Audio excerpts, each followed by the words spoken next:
Ano ang gagawin mo kung ikaw ay pinahiya sa harap ng madaming tao?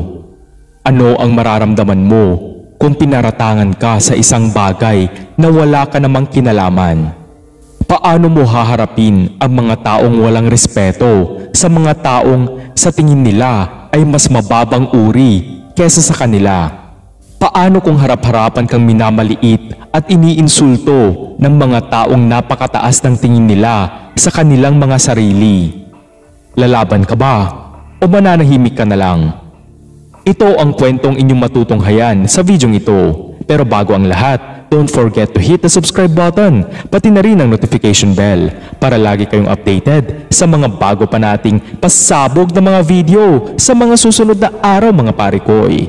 Kung handa na kayo, umpisahan na natin in 3, 2, 1.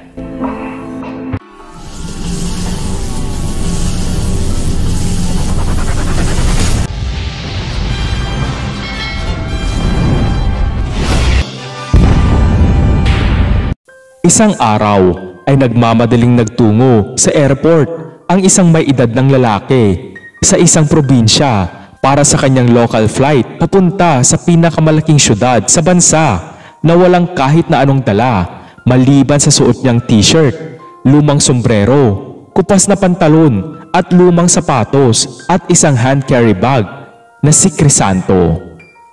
At dahil wala naman siyang dalang bagahe, ay mabilis na itong nakapag-check-in sa airport. Subalit habang nasa waiting area si Crisanto, ay laking pagtataka niya dahil napansin niya na tila pinagtitinginan at pinagbubulungan siya ng mga ibang pasahero ng eroplano. Anong problema ng mga taong to?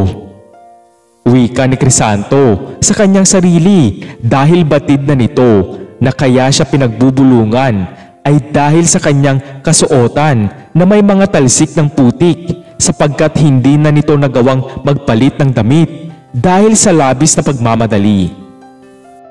Ew! He's so gross! Don't tell me makakasama natin sa flight that old man, ha? I will make eksena talaga pag yan kasama natin sa flight. He looks so nakakatakot, di ba? Wika ng maarteng dalaga na si Crisel sabay irap kay Crisanto.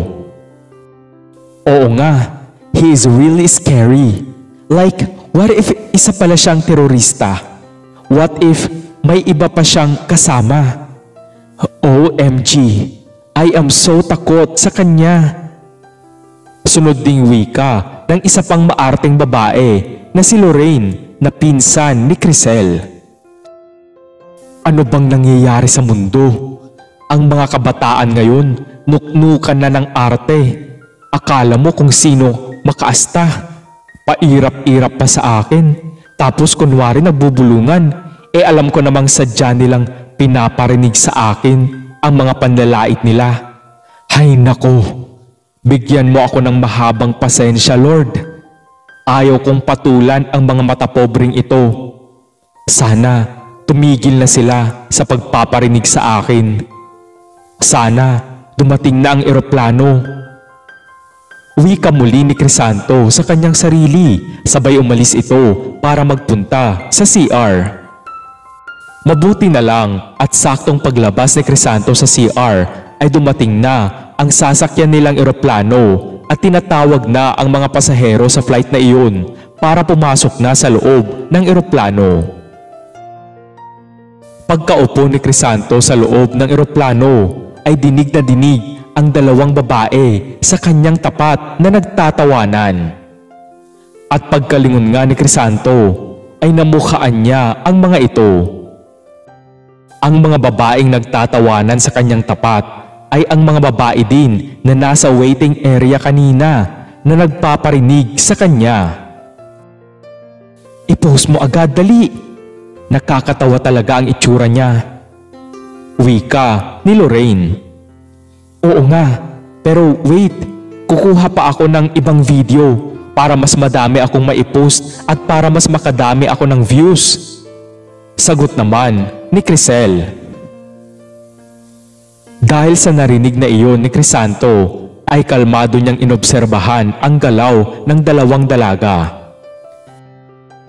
OMG guys! Look at that guy na nakaupo sa tapat namin dito sa loob ng airplane.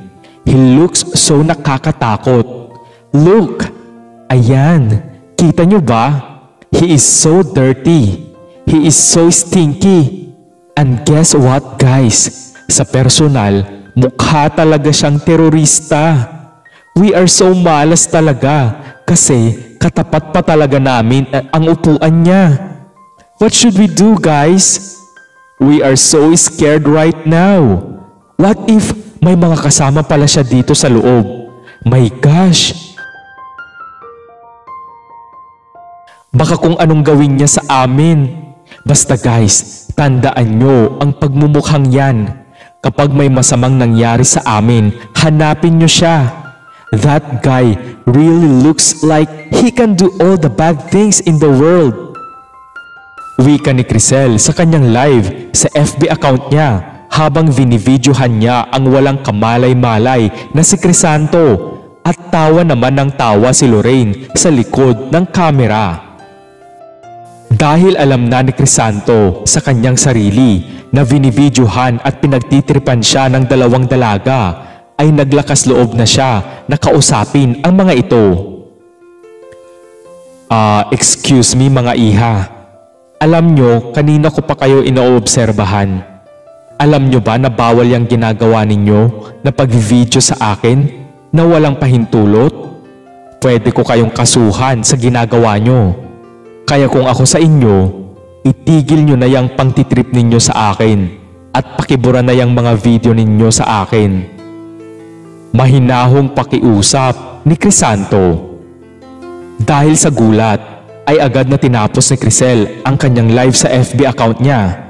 Pero agad itong sumigaw na labis namang ikinagulat ng lahat habang vinividyohan ni Lorraine ang mukha ni Crisanto. Help! Help! Hinaharas kami ng lalaking to. Manyakis! My gosh! Tulungan nyo kami! Siya guys! Siya talaga! Sabi ko na nga ba, masamang tao ka! Help! Malakas na sigaw ni Crisel. Teka iha, anong ginagawa mo? Kinakausap kita ng mahinahon na. Maikling wika ni Crisanto dahil agad nang dumating ang mga crew ng eroplano. Anong nangyayari dito? Are you okay ma'am? Wika ng isang flight attendant. Hinaharas kami ng lalaking yan. Bigla na lang siyang pumunta dito at kung ano-ano ang sinabi niya sa amin na kabastusan, and he was trying to touch me sa hinaharap ko. He is so scary. You better kick him out of this plane or else ipupost ko sa social media about this incident and for sure masisira ang airline na to. Just FYI, isa akong social media influencer with 5,000 plus followers and counting. Ayan o, naka-video lahat. Ano, ipopost ko na to? Wika ni Crisel.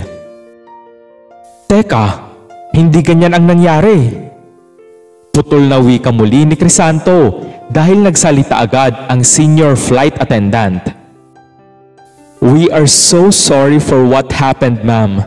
Your safety is our priority in this airline, and we never tolerate any unacceptable behaviors from our passengers. I already called the security, and papaalisin na po namin siya sa loob ng eroplano. If I may ask a favor, ma'am, kindly please don't post this incident sa social media.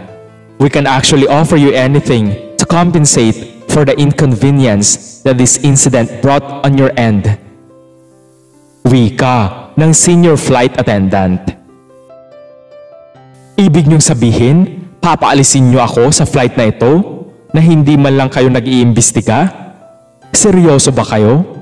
Ganito na ba ang sistema ninyo? Hindi ako aalis. Mag-imbestiga kayo. Importante ang flight na to sa akin. Nagmamadali ako at wala akong oras makipaglaro sa mga aroganteng kabataan na mga yan. Matigas na wika ni Crisanto.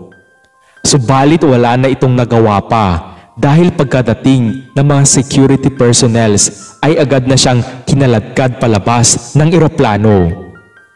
Matapos nito ay palihim na nagtawanan at nag-appear sina Crisel at Lorraine dahil sa biglang VIP treatment sa kanila sa eroplano bilang paraan nila para makabawi sa pag-aakala nila na totoong ginawan sila ng hindi maganda ni Crisanto.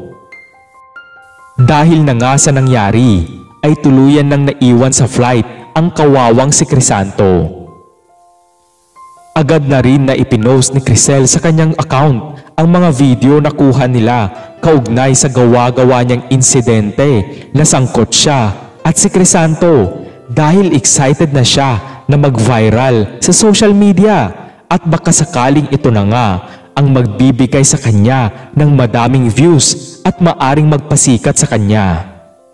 Walang kaalam-alam ang inosenteng si Crisanto na ginamit pala siya ni Crisel para lang sumikat sa social media. Matapos ang biyahe sa himpapawid ni na Crisel at Lorraine ay biglang may tumawag sa cellphone ni Crisel. "Hello ma, dito na kami sa airport. Diretso na kami sa bahay kasi I want to rest na." Wika ni Crisel. "Hello anak. Nak, dumiretso ka na dito sa ospital. Ngayon na. Bilisan mo. Ang papa mo." Umiiyak na wika ng ina ni Crisel na nasa kabilang linya. Bakit ma? Anong nangyari kay papa? Bakit ngayon mo lang sinabi?" Natatarantang tanong ni Crisel. "Ang papa mo nak, na aksidente. Kailangan niya agad maoperahan. Bilisan mo. Hindi ko alam ang gagawin ko kanina. Nataranta na ako kanina, kaya ngayon lang ako nakatawag sa'yo. Bilisan mo nak. Delikado ang kalagayan ng papa mo. Iisa lang ang neurosurgeon dito sa atin, kaso wala pa siya. Nasa ICU ang papa mo ngayon."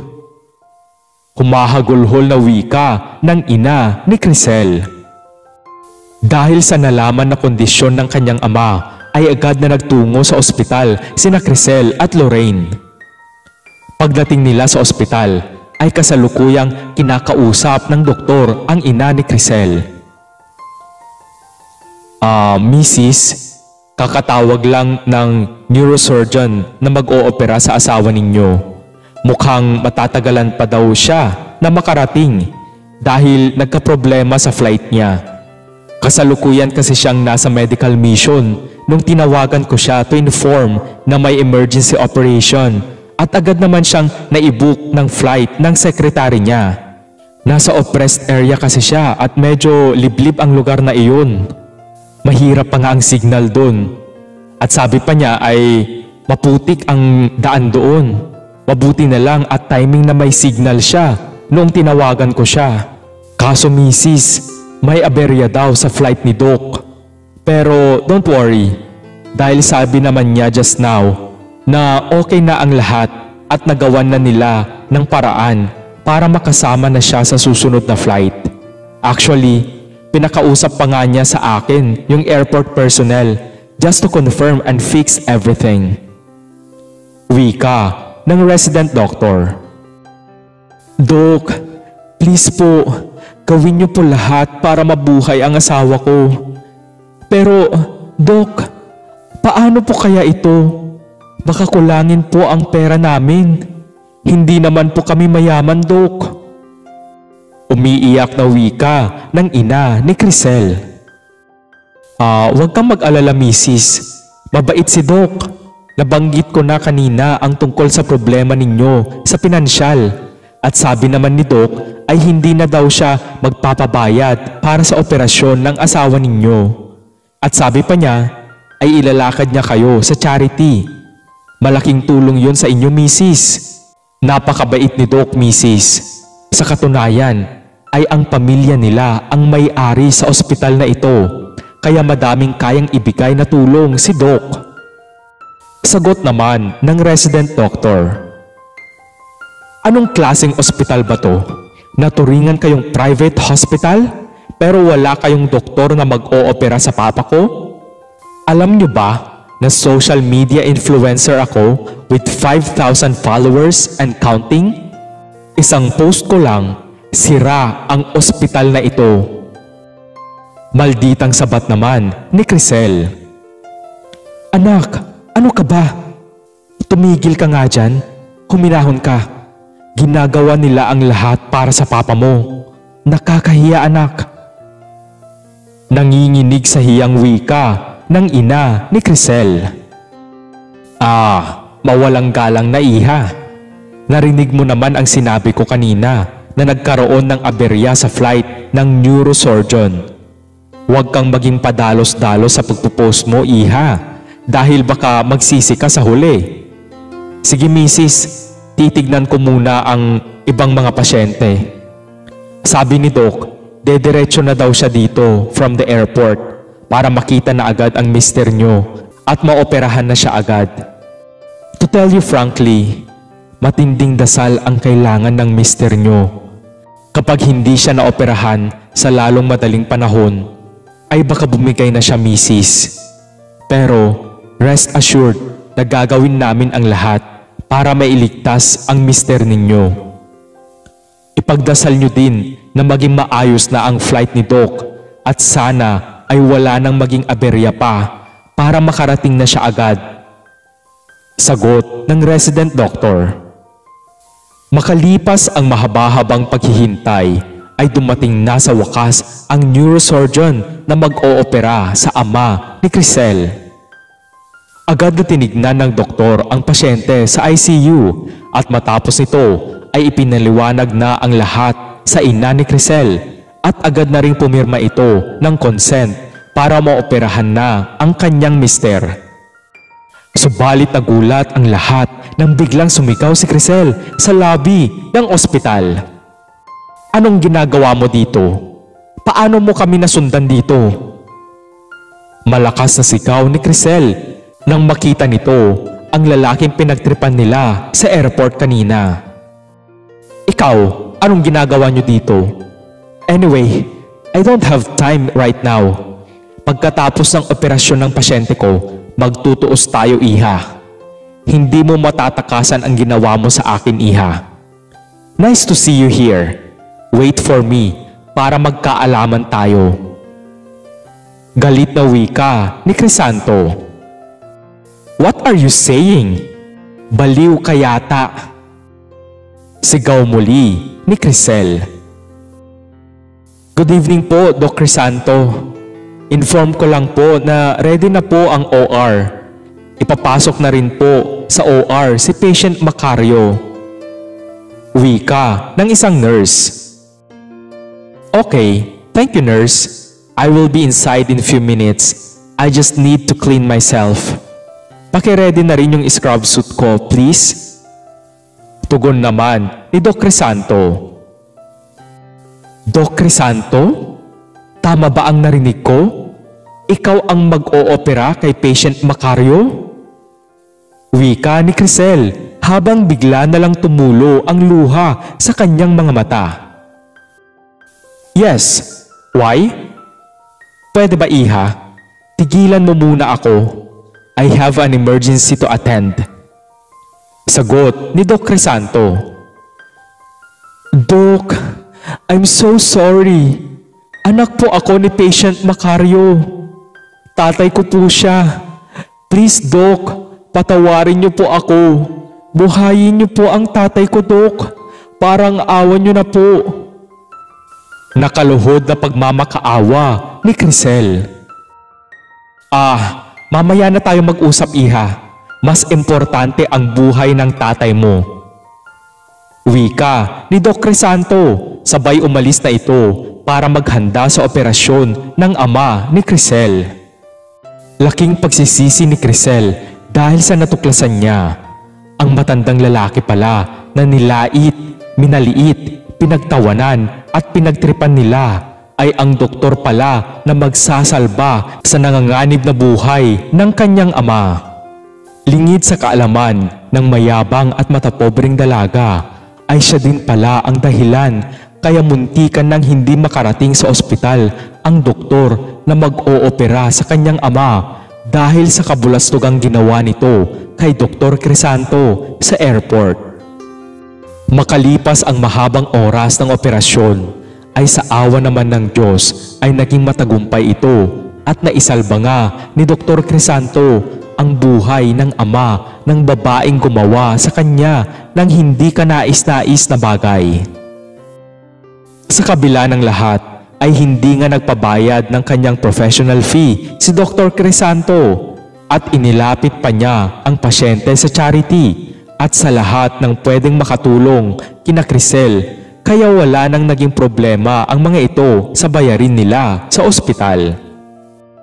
Isang public apology naman mula kay Crisel ang hiniling ni Dr. Crisanto para linisin ang kanyang nadungisan na pangalan dahil sa kagagawan ng mayabang na dalaga. Labis na nagsisi si Crisel sa kanyang ginawa at walang humpay itong humingi ng tawad at nagpasalamat kay Dr. Crisanto dahil sa kanyang buong puso na kabutihan.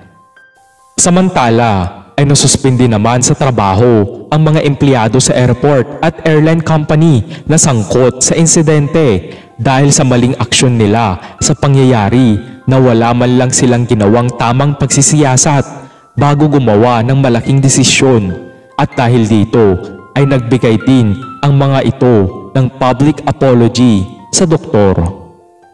Magmula noon ay naging maingat na sa kanyang mga ginagawa si Crisel at maging si Lorraine. Natuto na sila na mag-isip muna bago magsalita at gumawa ng mga bagay-bagay. Sa pangyayaring ito ay namulat ang mga mata nila sa tunay na kahulugan ng pagiging influencer. Ang pagiging makatao, mapagkumbaba, maging totoo sa sarili, gumawa ng kabutihan, at pagiging mabuting halimbawa at inspirasyon sa iba. Salamat muli mga parekoy. Kung nagustuhan nyo ang videong ito, ay wag na kayong mahiya na magbigay ng isang like. At kung bago ka lang sa aking channel, don't forget to hit the subscribe button, pati na rin ang notification bell para lagi kayong updated sa mga bago pa nating pasabog na mga video sa mga susunod na araw mga parekoy. Hanggang sa muli, salamat!